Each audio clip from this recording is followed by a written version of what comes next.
Friends and travelers, however you've arrived, I bid you welcome. Here at Let's Be Frank, we're about lives, and above all, living well. But I don't suppose a podcast hosted by Benjamin Franklin could be about anything else. In my lifetime, I pursued the practice of moral improvement like a science, recording my successes, and yes, oftentimes reveling in my failings. It's my hope, with our weekly almanack, to deliver to a curious world delicious morsels of history in quick, easy to digest installments, perfect for a sit in your favorite chair or a morning walk to work.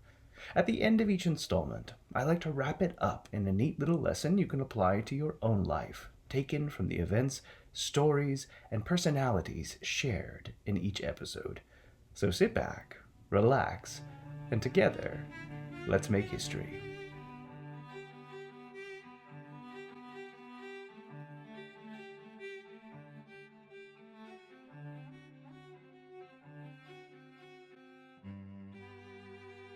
Greetings and salutations, dear listener. Welcome to another installment of Let's Be Frank, an auditory almanac for the curious mind with me, your faithful friend and host, Dr. Benjamin Franklin, printer. Follow B. Franklin Live across our varied social media platforms. B. Franklin Live on Instagram, TikTok, and YouTube. Let's Be Frank, an auditory almanac for the curious mind on Facebook. And if you wish to support the history we try to make every day and join a community of history lovers devoted to self-perfection, consider pledging to our Patreon. Not just to support the show, but unlock various exclusive content made for our Patreon. Participate in member polls, and above all, find a sense of community in the work that we are doing. You can find the link in our show notes or by searching Let's_B_Frank.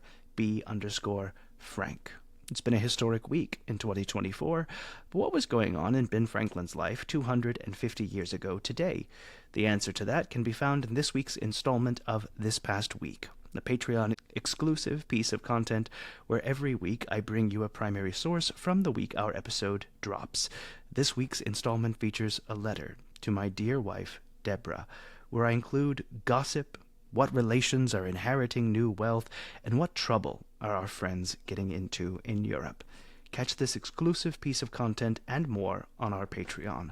With that out of the way, we can get to today's installment. For purposes of good order, this podcast is composed of several primary sources associated with Ben Franklin's life, knit together to collect it all with original writing into one narrative on a cohesive theme. Today's episode is about to change the way we've operated up to this point.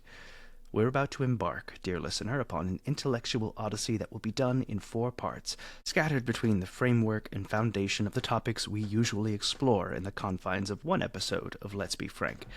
In a series I call Chasing Independence, we're going to explore the story of America's Declaration of Independence through some of the philosophy that inspired it.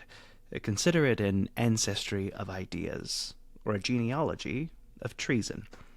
We're going to do it in 4 parts because something as complex as the sentiments of an entire continent, a bold thesis on the rights of all humankind, and the essence of government deserves to have its time taken with it. Moreover, I'm an old man, and I have to pace myself with doses of revolution in moderation. Today marks the first of the 4 philosophers we'll explore, but first, the setting. The year is 1776, and everywhere America is questioning what it is to become. His Britannic Majesty, King George III, and his Parliament have openly declared all 13 colonies to be in open rebellion, and out of his protection, friends become enemies, brother's sword is poised to be sheathed in brother's breast, sons turn their backs on their fathers, and fathers forget forever the names of their sons. In Philadelphia, as both tensions and temperatures rise, the Second Continental Congress convenes and feebly struggles to arrive at a national consensus on the course the 13 colonies will take. John Adams, frustrated at the slow progress being made, will leave behind the following sentiment. In my many years, I have come to a conclusion that 1 useless man is a shame, 2 is a law firm, and 3 or more is a Congress. With the threat of disunion spreading from domestic opponents and annihilation from foreign ones, tensions and the stakes have never been higher. Through the labor and deliberation of 13 colonies, which we will visit in preceding installments, a resolution would come from the delegation of Virginia on the 7th of June, 1776. The resolution, presented by one Mr. Richard Henry Lee of Virginia, read as follows: Resolved, that these united colonies are and of right ought to be free and independent states, that they are absolved from all allegiance to the British Crown, and that all political connection between them and the state of Great Britain is, and ought to be, totally dissolved. We'll discuss in greater detail how that resolution came into being amongst the Provincial Assembly of Virginia in an upcoming installment. But for now, all you need to know is that it was delivered in the room with all the reception of a charged cannon aimed in our direction, fuse burning swiftly towards ignition. A continental decision would need to be made, and soon. Certain gentlemen, unwilling to confront the reality that a true separation from Great Britain was the only path to the restoration of safety and the protection of American liberty, still held out hope for reconciliation. And so, upon the 11th of June, 4 days later, Lee's resolution was placed upon the table, the topic to be broached at a later date. That being done, Congress adjourned itself for the recess of 3 weeks. The last act before that recess would lift the curtain on one of the most well-known scenes in the theater of American history. A committee of 5 would be established to pen a national sentiment declaring America's independence. If the resolution were to pass, an independency were to be achieved. The story for now, dear listener, is to be continued. But it does set the stage nicely to begin our philosophical tromp through the muck and mire of complex political theorem, to put on our thinking boots, and begin to make a smoother path for the mind to stroll through. The ties that bound us to Great Britain were broken, and a new contract of government would need to be made. The committee that would write the declaration may have been 5 in number, but they had at their disposal 500 years of wisdom, by the grace of the printed word. The first great thinker who helped shape the minds of political America wrote at length of the contractual relationship between government and governed. They wrote upon the nature of man, and mankind and nature. They wrote on what lengths one must go to when faced with chains or conflict.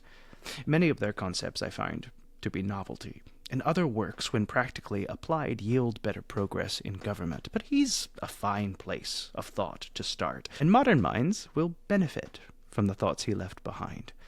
So let's begin and explore our first great thinker, Jean-Jacques Rousseau and the social contract.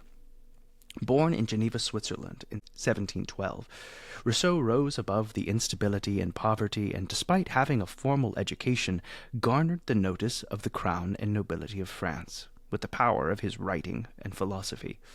Rousseau's ideas were often controversial, and placed him at odds with other writers in his time. He was critical of the political and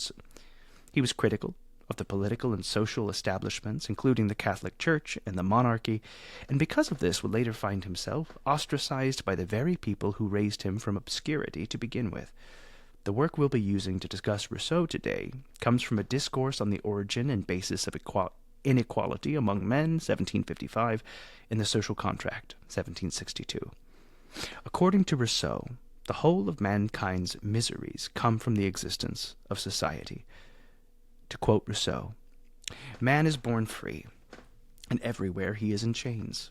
One thinks himself the master of others and still remains a greater slave than they. How did this change come about? I do not know. What can make it legitimate? That question I think I can answer. The first man who, having enclosed a piece of ground, bethought himself of saying, 'This is mine,' and found people simple enough to believe him, was the real founder of civil society. From how many crimes, wars, and murders, from how many horrors and misfortunes might not anyone have saved mankind by pulling up the stakes, filling in the ditch, and crying to his fellows, 'Beware of listening to this impostor. You are undone if you once forget that the fruits of the earth belong to us all, and the earth itself to nobody.'" Rousseau, like Locke and other philosophers before him, spoke at length upon the state of nature, which I will endeavor to sum up thusly. Take away everything you have, dear listener. Reduce yourself of everything that composes and constitutes the modern world around you. Take away the busy schedule. Take away the obligations fast approaching. Dissolve the law and regulation break apart the norms and fashions that, according to Rousseau, enslave you more than chains ever could. See yourself as you were born to be, in nature, absent of government, absent of law, absent of family, sons, everything. When we visit Locke in a later installment, we'll begin to discuss natural liberty that comes from this natural state, but for now, simply remain in this state. There is no man, there is no woman, no rich or poor, no kings or paupers. There are no definitions that place us in such distinctions. Close your eyes, dear listener, and put yourself there for just a moment, where the only thing in your possession, your only property, is your breath. In nature there is absolute freedom. Absent of lines of property, the world belongs to us all, as much as it does to any animal, and we are bestowed with the same absolute freedom every other animal under the kingdom of God possesses. We have absolute freedom, but no guarantee of safety. But what need have we of safety, says Rousseau. Tranquility is found also in dungeons, but is that enough to make them desirable places to live in? The Greeks, imprisoned in the cave of the Cyclops, lived there very tranquilly while they were awaiting for their turn to be devoured. In the absence of safety, man from the origin of time has consented to give up the freedom, liberty, and even happiness derived from this state of nature, and has instituted a social contract, giving up some of those freedoms to obtain enough safety that is necessary for all to live peaceably. The framework of the social contract has been covered in the writing and words of great minds for over 1,000 years, in the minds and pens of Plato, Justinian, Thomas Hobbes, and John Locke. But in Rousseau's incendiary hand, we find a call for the liberation of man that will be water for the parched, who question what is good government. What then is government, says Rousseau? An intermediate body set up between the subjects and the sovereign to secure their mutual correspondence, charged with the execution of laws and the maintenance of liberty, both civil and political. According to Rousseau, man, in making this arrangement for themselves, have bestowed upon themselves the very tools to forge their own misery and unhappiness. In tasting the fruits of the tree of knowledge of good and evil, we suddenly felt shame, and in doing so, cast ourselves from the Garden of Eden. Society has given us inequality. Slavery, it has given us power and poverty. What good does any of this do when we fixate entirely at what one another possesses that we cannot obtain, or covet some artificial aspect of society that will further embroil and sacrifice our time, wealth, energy, our very lives for the attainment of things that only soothe our wounds society put there in the first place? How far, says Rousseau, have we strayed from the great font of freedom and happiness that is natural order? The only solution for this, says Rousseau, is to throw off the bands that bind us and institute a new contract to better safeguard our happiness. Society is constituted by the will of the people, what Rousseau calls the general will of society, popular sovereignty, which we see echoed in the language of democracy in Athens, England, America, and beyond. Vox populi, vox Dei. The voice of the people is the voice of God. The general will is an essential aspect of the social contract, but not its salvation. The voice of a majority can speak just as hatefully as the mouth of one tyrant. And the very kings and quotas that have been the source of society's ills were put in place, in the first place, by the general will of society at one time or another. Tyranny can come at the hands of the many just as easily as from one. The first most important deduction from the principles we have laid down so far is that the general will alone can direct the state according to the objects for which it was instituted, i.e., the common good. For if clashing of particular interests made the establishment of societies necessary, the agreement of these very interests made it possible. The common element in these different interests is what form the social tie. And were there no point of agreement between them all, no society could exist. It is solely on the basis of this common interest that every society should be governed. The sentiments of Rousseau's social contract that echo most profoundly in the American Declaration of Independence can be found in Book 3, Article 1, when Rousseau states a sensibility common to its members and a force and will of its own making for its preservation. This particular existence implies assemblies, councils, power and deliberation and decision, rights, titles, and privileges belonging exclusively to the prince, and making the office of magistrate more honorable in proportion as it is more troublesome. The difficulties lie in the manner of so ordering this subordinate whole within the whole, that it in no way alters the general constitution by affirmation of its own. It always distinguishes the particular force it possesses, which is destined to aid in its preservation, from the public force, which is destined to the preservation of the state, and in a word, is always ready to sacrifice the government to the people, and never sacrifice the people to the government. State is always ready to sacrifice the government to the people, and never sacrifice the people to the government. Reminds me, dear listener, of a very similar sentiment. To secure these rights, governments are instituted among men, deriving their just power from the consent of the governed, that whenever any form of government becomes destructive of these ends, it is the right of the people to alter or to abolish it, and to institute new government, laying its foundation on such principles and organizing its powers in such form as to them shall seem most likely to affect their safety and happiness. I never had the honor of meeting Monsieur Rousseau, though I did correspond for a time with his cousin. I find some faults with the thinking of the man, but certainly not with the heart of the sentiments. I do not share the belief that society and the pursuit of knowledge should be the source of man's unhappiness. Rather, I think it proper to espouse that it was the very pursuit of happiness that first engaged us into entering into these contracts, one and the other.